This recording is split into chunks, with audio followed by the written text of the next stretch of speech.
সংগ্রামী তৌহিদ জনতা ফিলিস্তিনের রাফা এবং গাজায় নৃশংস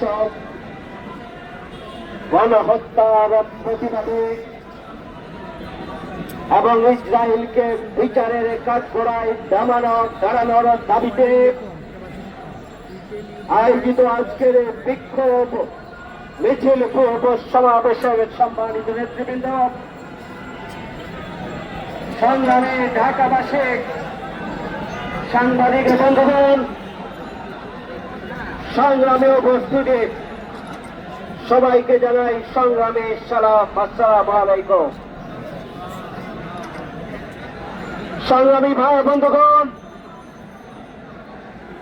ওই মানবতা বিরোধী গণহত্যাকারী নেতানিয়াহুর ইসরায়েলি রাষ্ট্র ওই মধ্যপ্রাচ্যের বিস্ফোরা হিসাবে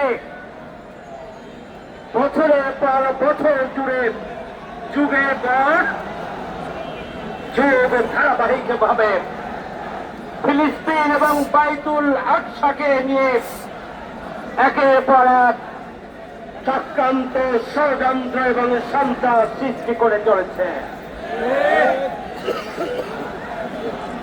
সংগ্রামী ভাই বন্ধুগণ, আজকে পাখির মতো গুলি করেই শুধু মানুষ হত্যা নয়, আকাশের উপর থেকে শক্তিশালী বোমা নিক্ষেপ করে মানুষগুলোকে ছিন্ন ভিন্ন করে দেওয়া হচ্ছে। তারা ওই কুণ্ডলীর সাথে আকাশে ছড়িয়ে পড়ছে, তারা যেন জান্নাতের দিকে ছুটে যাচ্ছে। প্রিয় বন্ধুরা আমার,